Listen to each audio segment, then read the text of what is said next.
Saturday marks the 20th anniversary of the terrorist attacks that prompted the US to wage a so-called global war on terror.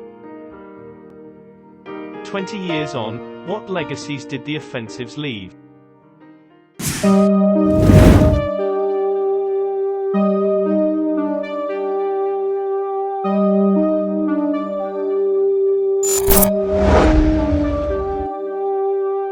In the wake of the terrorist attacks of September 11, the United States launched an international war on terrorism, defined mainly by military interventions to reshape the Middle East in accordance with the US vision.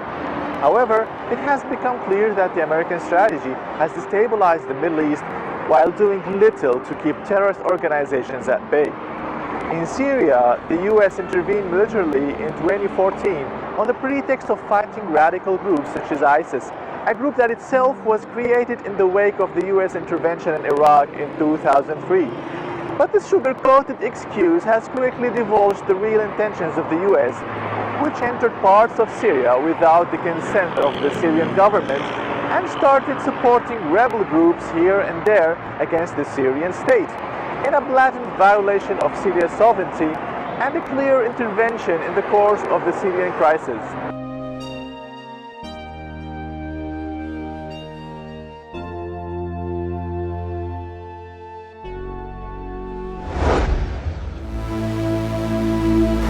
In 2003, the United States invaded Iraq under false allegations that the then Iraqi regime had links with the Al-Qaeda group and that the regime was developing weapons of mass destruction.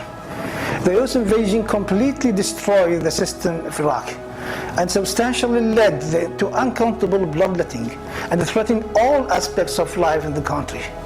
The occupation of Iraq and subsequent chaos, insecurity and economic crisis have offered an excellent breeding ground for terrorism.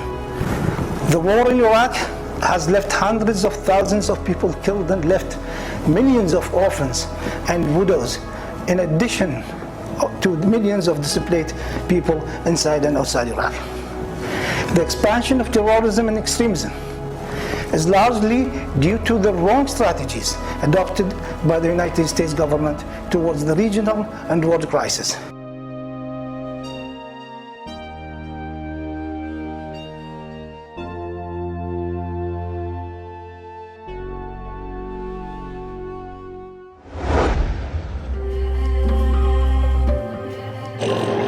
The US-led military forces invaded Afghanistan in 2001 under the pretext of searching for Osama bin Laden, the alleged mastermind of the September 11 terror attacks.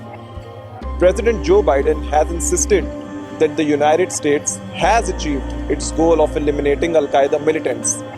In fact, the United States hasn't really accomplished its mission. Not only Al-Qaeda network is active in Afghanistan, but also many more terrorist groups like Islamic State group are now big threats to Afghanistan.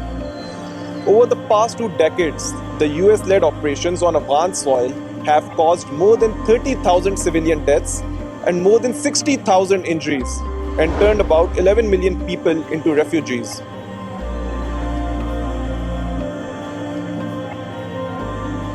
القيادة الأمريكية كان لها دور خاصة في 20 سنة الأخيرة وما قبلها عشان نتعمق في التاريخ كثيرا في إحداث حالة من الفوضى العارمة في منطقة الشرق الأوسط بعد ما يسمى أحداث سبتمبر. كانت البداية مع أفغانستان وانتقلت هذه الفوضى إلى العراق ثم إلى سوريا ثم إلى باقي الدول العربية فيما يسمى بعد كده بالربيع العربي. هذه الفوضى نتج عنها سقوط أنظمة وتداعيات خطيرة في الأوضاع الاقتصادية والسياسية والاجتماعية داخل هذه المجتمعات.